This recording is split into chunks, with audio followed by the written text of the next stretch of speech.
Chicken fajitas with a beet and radish salad. This is baked chicken. Homemade meatloaf. A beautiful turkey. Hot dogs and beans. Raclette, which is the oddest thing I've ever seen. It's a plate full of melted cheese with maybe a tiny potato or maybe a little gherkin, but it's just cheese. My wife. My daughter-in-law. My grandma.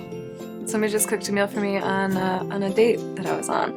This is what my grandmother cooked for me when she was still alive. First went out with my husband, he made me food. Comfort. Joy. Hyggelig. Loved. Love. Love.